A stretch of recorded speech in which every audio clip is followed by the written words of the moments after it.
Shalom Bapak Ibu Saudara yang dikasihi oleh Tuhan.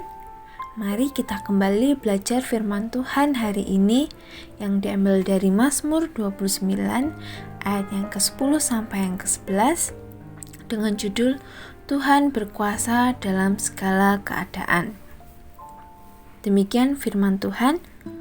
Tuhan bersemayam di atas air bah. Tuhan bersemayam sebagai Raja untuk selama-lamanya. Tuhan kiranya memberikan kekuatan kepada umat-Nya. Tuhan kiranya memberkati umat-Nya dengan sejahtera.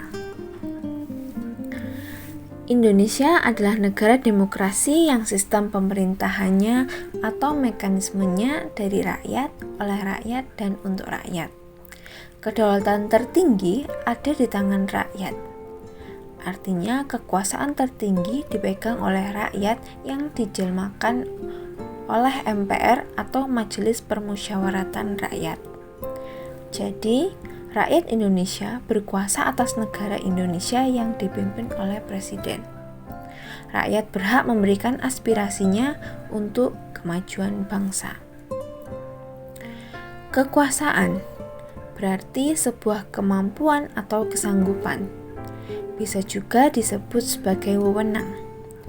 Artinya seseorang yang berkuasa adalah orang yang memiliki kemampuan atau wewenang atas suatu hal, seperti rakyat Indonesia yang memiliki wewenang atas negara Indonesia.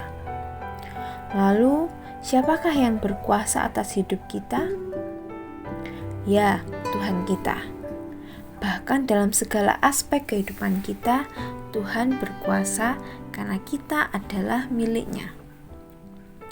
Kita lahir, kita bertumbuh, dan kita ada sampai saat ini, itu semua karena kuasa Tuhan dalam hidup kita.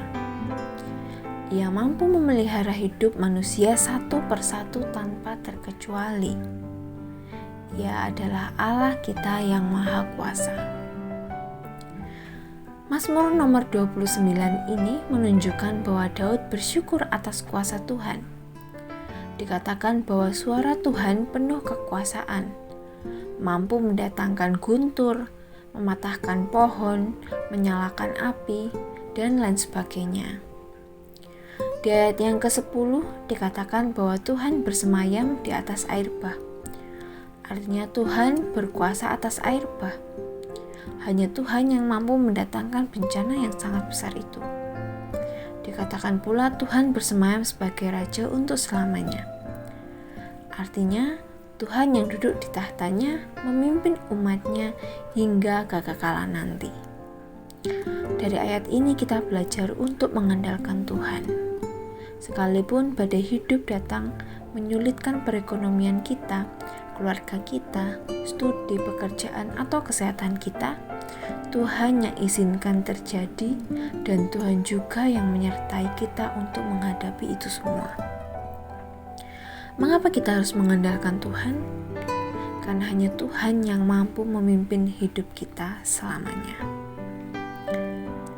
Dari ayat ke-11, Daud berharap Tuhan yang memberi kekuatan dan kesejahteraan bagi umat-Nya.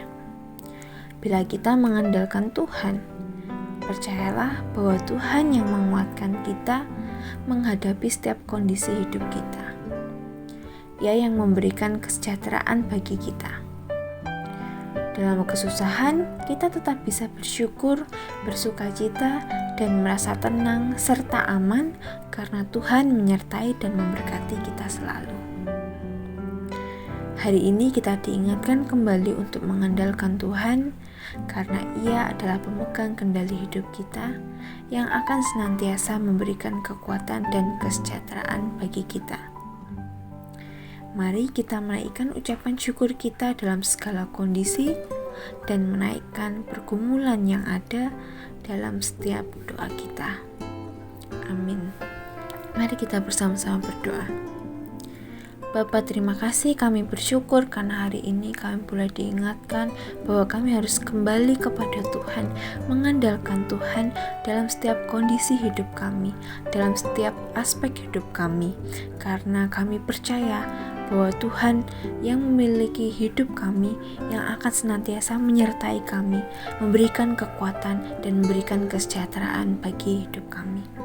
Terima kasih Tuhan, kami mau serahkan setiap aktivitas kami selanjutnya, setiap apa yang kami pergumulkan ke dalam nama Tuhan Yesus. Kami berdoa.